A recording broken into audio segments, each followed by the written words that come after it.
Hello everyone, welcome back to yet another political episode. So, we got a bombshell news story. Yesterday it was announced that Gary Peters, incumbent United States Senator from Michigan, will not seek re-election. This is a big indicator and ultimately a huge blow to Democrats and their midterm advantages in 2026 in order to win the Senate. And I'm just saying, hey, look, the Senate, it's gone for Democrats. It's not going to be Democratic.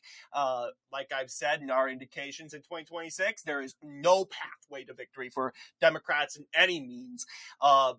It's locked in for Republicans, but the real question is, can Republicans expand to 54 seats or 55 seats would be very good in a year where, you know what, Republicans, the incumbent party technically doesn't really do good. 2018, the Republicans were incumbent. They lost 2018 midterms. 2014, Democrats were incumbent. Barack Obama, they lost the 2014 midterms. Same deal with 2010, Democrats incumbent. Then 2006, George Bush, he was incumbent. Republicans, and then the Democrats won. So if that pattern exists, Democrats win 2026. The good news is they will not be winning the Senate. The Democrats have this some sort of hallucination. They think that out of the blue they're going to win the Senate. I'm going to show you that's not going to be the case. You got Massachusetts, Rhode Island, New Jersey, Delaware. They're solid blue. You got West Virginia. I'm calling all the solids here. North Carolina, Maine, New Hampshire. They're toss-ups. They're the battlegrounds for the Senate. Florida, Alabama, even Georgia will be a toss-up there. And Tennessee, Republican. Ohio, Michigan is a battleground. But basically, looking at this map, this is what the indications will look like. Republicans have already gained the necessary votes in order to win. 51 is the maximum needed. Now, what happens if Joni Ernst loses her re-election seat? Well, then maybe Democrats have a chance. But I would say that would be it's a 50-50. But Republicans would win because in this case, the vice president will break the tie. Republicans win the Senate and the majority leadership. So, yeah, and you would also need Cornyn to lose his seat. And maybe this would be a very unrealistic Democrat scenario for the Senate. Really, Iowa is not really seen as a compatible battleground. So do not worry about Ernst unless you have Rob Sand, the state auditor general is the only Democrat that can win Iowa. He won that Iowa race pretty easily. Who knows? Maybe Sand will probably run for governor. He has indicated a governor's run in 2022. He decided not to run for governor and decided to run for re-election, in which he won, keeping the Iowa state auditor's office blue. But this is obviously what we're looking at. Florida is red. Florida will be red. Ashley Moody's very popular. She, at a time when she was state auditor, she won Orange County in Orlando. I don't think that's going to be the case anymore, but she is very popular. Even Palm Beach was probably in her interests. But this is what it's looking like right now. You got 5 seats. Maine. And we're just going to take a look at Michigan. And the chances of, flipping Michigan, getting it, Republicans hold their seats, 54. But let's just take a look. So Gary Peters is a senator. I would say, is he a strong senator? I would say he's not strong, but I won't say he's weak. He's an average performing senator. He he lost his 2002 Michigan Attorney General's race to Mike Cox. It might be. I thought Mike Cox was going to run for some election here in 2006. He did pretty well there. But this was his failure in 2002.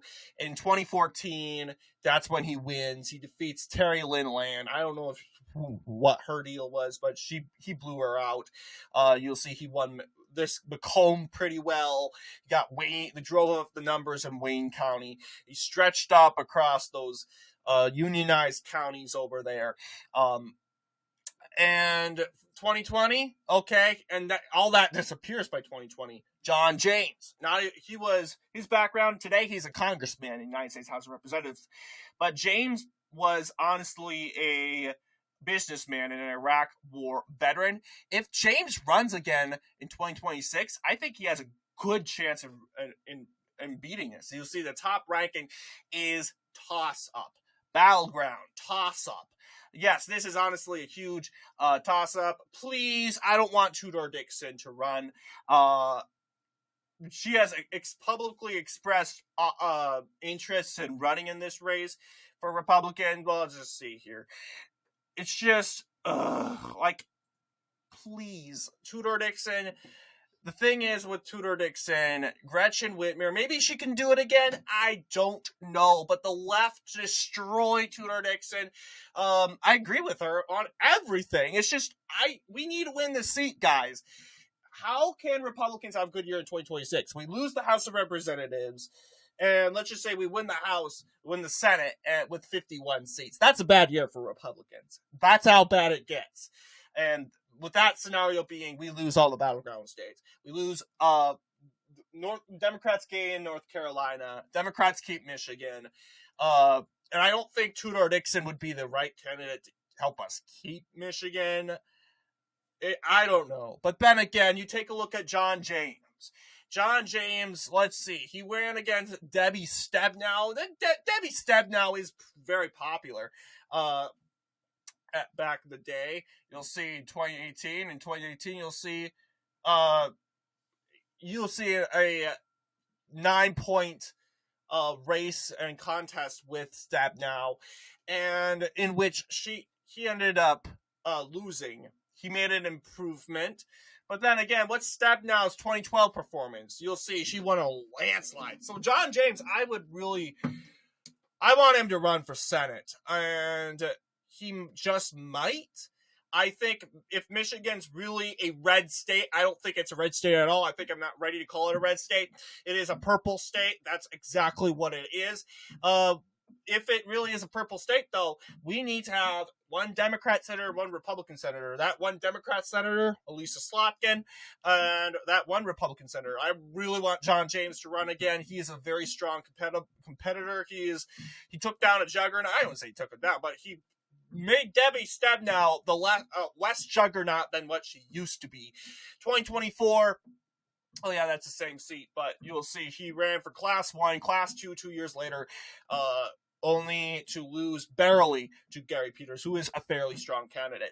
So obviously, I think it really does to say, is Democrats in a dilemma in Michigan? Well, look at, this is the 2020 polls. No, actually. My goodness. Senate race. Yes, this is Class 2. The Democrats express, you'll see Pete Buttigieg, Mallory McGorrow, the 8th District, Sarah Anthony. So, taking a look at, I would say, the likely scenario, it would probably be a Dixon versus Buttigieg race. I please don't want Tudor Dixon in this race. It's just, she's caused so much controversy. Maybe it's because everyone liked Gretchen Whitmer. That could have been an indication. Then again, I think this race would be very compatible. And perhaps if maybe Tudor Dixon has learned her lesson, okay, please, she decided to use the abortion issue as something to run on, and that just triggered a lot of Michiganders who supported abortion. And obviously that resulted to her losing. And I just want to know who Pete Buttigieg's final approval rating.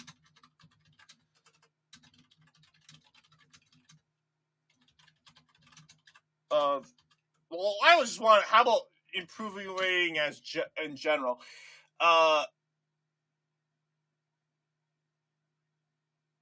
So yes, this is August. Pete Buttigieg is the 13th most popular Democrat and the 17th most popular politician.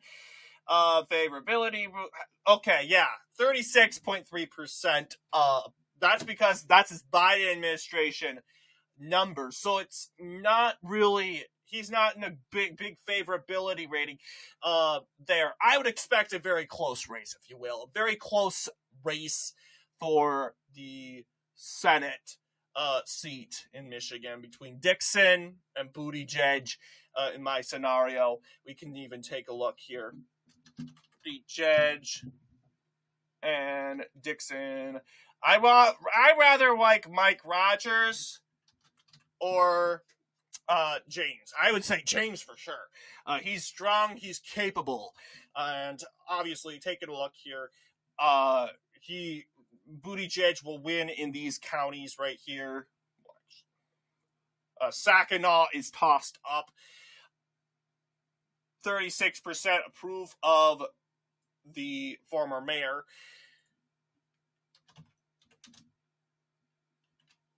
But yes, Buttigieg, Sarah Anthony, Mara McMorrow. Really, it's just Tudor Dixon and Kevin Renke who have publicly expressed that they haven't officially declared. They have publicly expressed. You got potential candidate. John James is a potential candidate. He's not being ruled out. And I strongly am considering, please, Mr. James, Congressman James, get on board.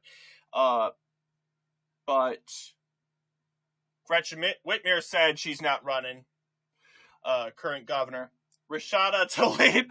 Imagine, this would be a perfect gift. It would have been a kiss to the Republican Party. Like, if you had Rashada Tlaib run as a Democratic nominee, it would have been a landslide.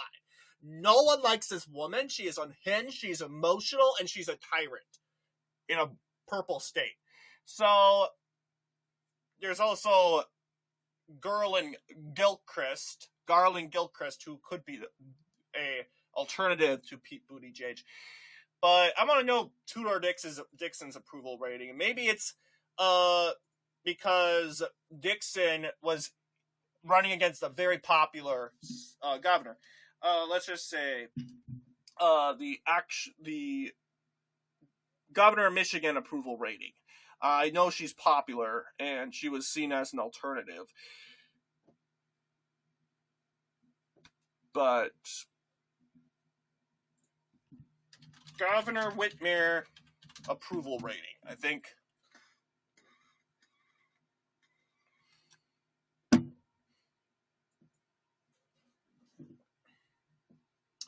Okay, unfavorable.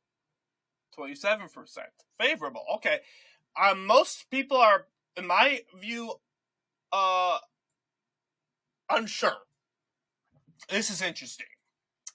A lot of the Democrats have been parading her around like she should be the next nominee. Only 26% of people approve of her. Interesting.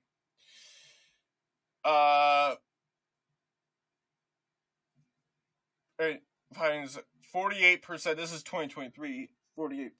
36%.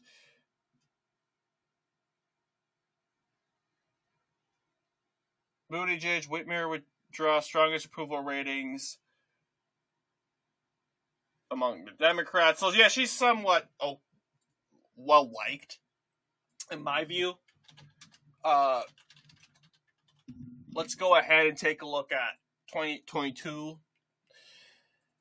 I don't like those numbers. 2018. This is when Whitmer went into. Yeah, even Bill Schuette also was pretty bad. Let's see. Tudor Dixon favorability rating. I would like to see. Whitmer showed, yeah, obviously it's going to say Whitmer has a 5-year. This is all very, very old. This is 2022. I want to know how's Tudor Dixon doing today? obviously, Tudor-Dixon's very irrelevant to today's Michigander politics. Approval rating. Or 2025 would even work. But I'm finding nothing in the said state. But ultimately, what would this look like? I think it would look extremely close. Assuming that Dixon is just not liked. Let's see. I would say Buttigieg wins in Kent. Buttigieg will win in Lalenu County, Kalamazoo County. It's really, this county right here will be tossed up. I am not sure about that county there. We're going to have to take a look at demographics. I will make this video pretty long there. I'm also curious about Grand Traverse. Will Grand Traverse swing the other way? I don't know. Let's go ahead. We can even look at Grand Traverse. It's a possibility that Grand Traverse could go to Buttigieg. We'll go ahead and look at that. But this is what it's looking like. My view. This is we got a few counties that are toss-ups. 9 counties so far that are pretty much guaranteed to go for the Secretary of Transportation, former Secretary of Transportation, Dixon, 70 counties. You got Grand Traverse. Let's just take a look at a 2024 map and see how Grand Traverse County has swung to. Has it swung to Trump, or did it swing to Harris? Okay, you'll see it's a little lighter. That's a little bit of my concern. Let's see. Actual results. Yeah, you'll see Lalenu, Grand Traverse. It's a little bluer. So we could consider that to be a hold for maybe. We'll say blue for now. Lighter blue. 2024 United States Senate election. See how that county did overall. Okay, yeah, it's a little more lighter. I have a feeling it could go for Buttigieg. Then Buttigieg's not really liked. Yeah, I get that. I understand that. But 2014. Yeah, it definitely swung. It's swinging more left. I would say it goes to Buttigieg in this time around. What about Muskogee?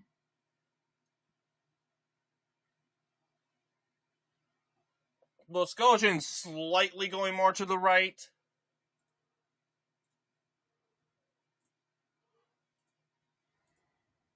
You'll see right here, barely.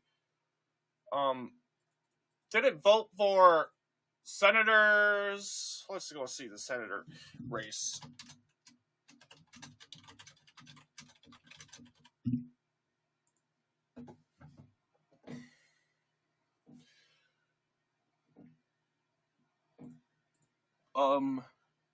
Yeah, it voted for Rogers. Yeah, you'll see it previously when it's kind of hard to say. While Saginaw.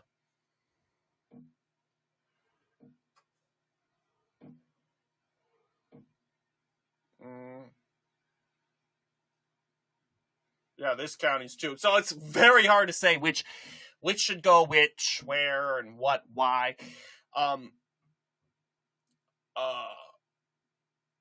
I want to know how Tudor-Dixon did overall, like, see if there's a county view. This is Dixon didn't win any of the swing counties. This county was even up for grabs. So it's kind of hard to make a actual theory on how this will play out. But yeah, you'll see a huge shift to the left. Clinton, yeah, we don't care about those. Those counties will go for her. Macomb, some people say, Macomb might be in competition for. No, I think Macomb's actually pretty good. Grand Traverse, Isabella, Lelanu, Kent, we made that clear. Eaton. We could call Eaton for Buttigieg. Muskegon, Saginaw,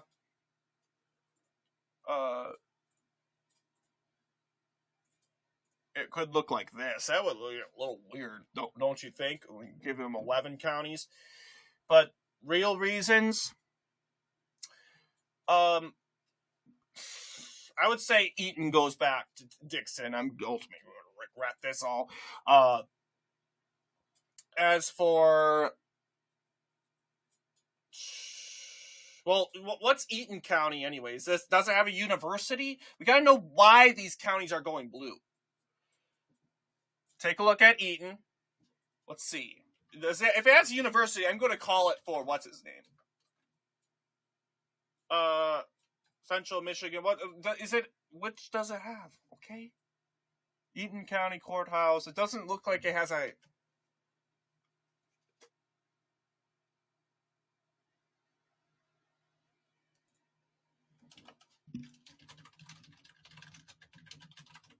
That is in Mount Pleasant, Michigan. If that is the case, then we will make our call.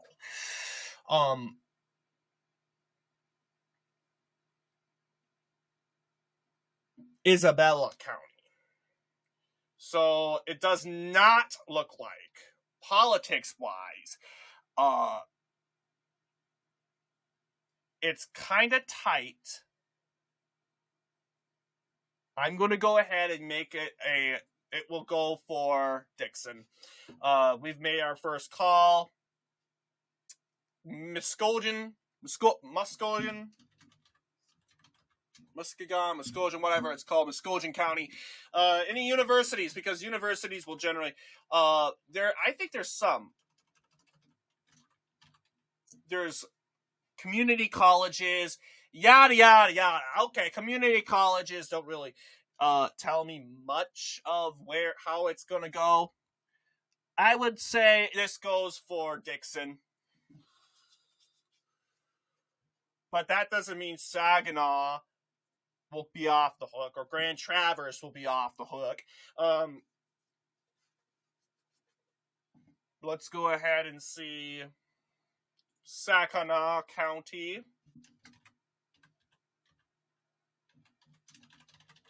And see what keeps that area very competitive.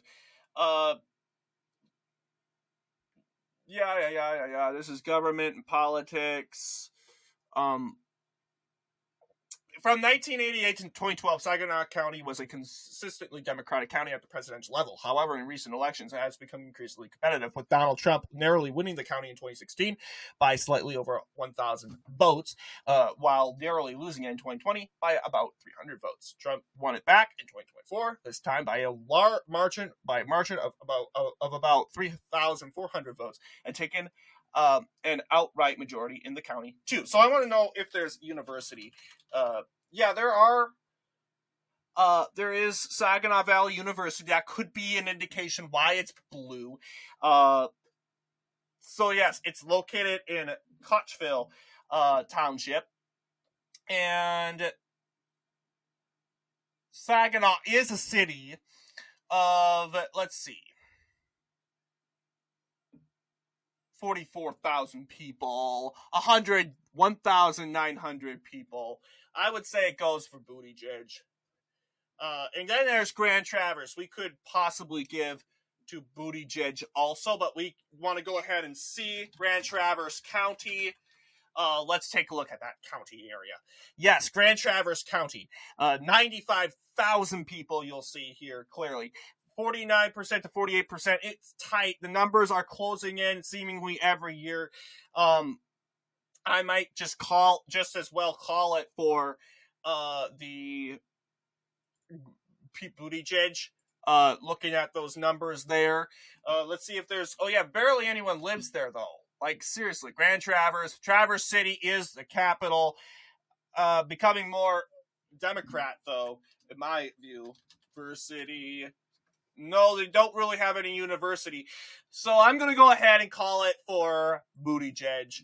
So this is what I would say my prediction would look like. I would say this looks like a Buttigieg victory, in my opinion. Tudor Dixon's not really the most popular person. But hey, maybe if she rounds up numbers in Macomb, or she rounds up numbers in somewhere somewhat like that, I think she would outright probably win. Possibly. It's not over. If it's John James, I think this would be a very different map. But what do you guys think in regards to our prediction? Let me know down below. And as always, I'll see you all in the next political episode.